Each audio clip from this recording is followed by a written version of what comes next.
اب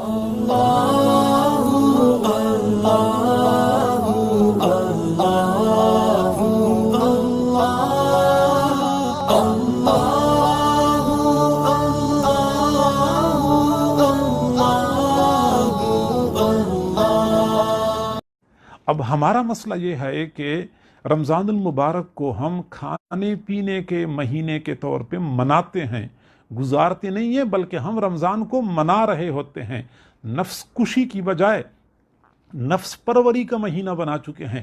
حالت ہماری یہ ہے کہ عام ایام میں ہم جتنا کھاتے ہیں رمضان المبارک میں اس سے کئی گنا زیادہ کھاتے ہیں۔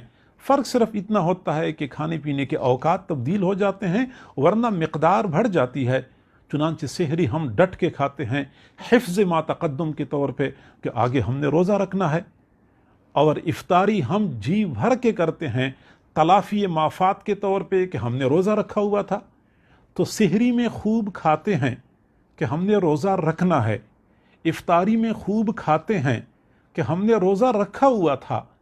تو نفس کو جب ہم اتنا پالیں گے، اتنا ہم اس کی خواہشات کی پیروی کریں گے، تو ظاہری بات ہے کہ اس کی سرکشی میں اضافہ ہوگا، سرکشی میں کمی نہیں آئے گی۔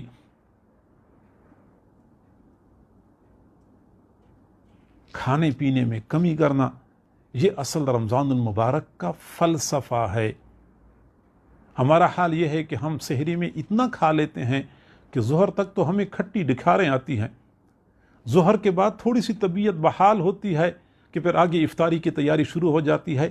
یوں سمجھ لیں کہ ہمارا پورا رمضان کھانے پینے کے ارد گرد گھوم رہا ہوتا ہے، پیٹ کی خدمت میں ہم دن رات ایک کر کے مگن ہوتے ہیں۔ سحری کے لیے منصوبے بنائے جاتے ہیں کہ سحری میں ہم کیا بنائیں گے اور کیا معمول رکھیں گے، اور پھر افطاری کے لیے باقاعدہ روزانہ کے منصوبے بنائے جاتے ہیں کہ آج ہم نے افطاری میں کیا کھانا ہے، کیا انتظام کرنا ہے۔ 8-10 قسم کے کھانے جب تک افطاری کی دسترخوان پہ نہ ہو اس وقت تک ہمیں چین نہیں آتا۔ ہم یوں سمجھتے ہیں جیسے کہ ہم نے افطاری کی نہیں ہے۔ ایک ساتھی نے کہا جب تک پکوڑے سموسے نہ کھائیں تو ہمیں مغرب کی نماز میں جی نہیں لگتا۔ تو اس کا معنی یہ ہو گیا نا کہ ہم نے رمضان کو نفس پروری کے طور پہ منانا شروع کر دیا، انجوائے کرنا شروع کر دیا، جبکہ اللہ والوں کا طریقہ یہ تھا کہ سحری میں اتنا کھاتے تھے کہ بس دن کے وقت عبادات کے لیے ہمت مل جاتی تھی، اور افطاری میں اتنا کھاتے تھے کہ پوری رات جاگ کے عبادت کرنے کی توفیق اور ہمت مل جاتی تھی۔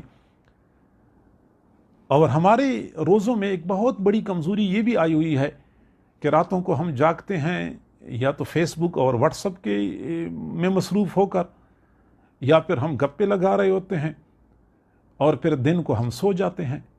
ظاہری بات ہے کہ ہم جب دن میں 5-6 گھنٹے 7-8 گھنٹے سوئیں گے تو ہمیں تو بھوک اور پیاس کا احساس نہیں ہوگا، اور جب تک بھوک اور پیاس کا ہمیں احساس نہیں ہوگا روزے کا اصل مقصد ہی حاصل نہیں ہوگا۔ چنانچہ پیاس سے بچنے کے لیے ہم کمروں کے ٹمپریچر اتنے ٹھنڈے رکھتے ہیں، کم رکھتے ہیں، ہمیں پیاس محسوس نہ ہو۔ بھوک سے بچاؤ کے لیے ہم کھاتے زیادہ ہیں۔ تو جب ہم نفس کو اسی طرح پالیں گے تو نفس کی سرکشی میں اضافہ ہوگا، کمی نہیں ہوگی۔ اس لیے ہمیں چاہیے کہ رمضان المبارک کے اصل مقاصد کو حاصل کرنے کے لیے ہم بھوک اور پیاس سے اپنے نفس کو دوچار کر لیں۔ بالکل بقدر ضرورت کھانا کھانا چاہیے، اور کوشش یہ کریں کہ سحری اور افطاری میں بس ایسا کھانا کھائیں، ایسی غذا کھائیں جو مقدار میں تھوڑی ہو اور جسم کی تقویت کا باعث ہو۔ جسم کی تقویت کا باعث ہو، چند کھجورے بندہ کھا لے، بادام کھا لے، دیسی انڈا ایک آدھ کھا لے۔ اس کا فائدہ یہ ہوتا ہے کہ جسم کو تقویت مل جاتی ہے، طبیعت کے اوپر کھانے پینے کا بوجھ نہیں ہوتا، اور جب طبیعت پر کھانے پینے کا بوجھ نہیں ہوگا تو ذکر کے اثرات اور انوارات زیادہ محسوس ہوں گے۔ عام طور پہ یہ بھی ایک مسئلہ ہوتا ہے کہ جب ہم زیادہ کھاتے ہیں تو کھانے پینے کی کثافتیں ہماری طبیعت کے اوپر غالب آ جاتی ہیں، مراقبہ بھی کر رہے ہوتے ہیں، دھیان نہیں بنتا۔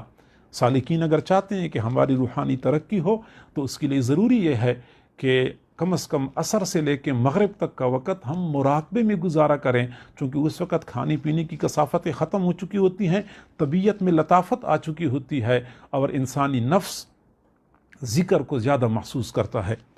تو ایک تو بھوک اور پیاس سے اپنے نفس کو دوچار کرنا رمضان المبارک کا اصل مقصد ہے، اور یہ نفس کی اصلاح کے نصاب کا رکن رکین ہے۔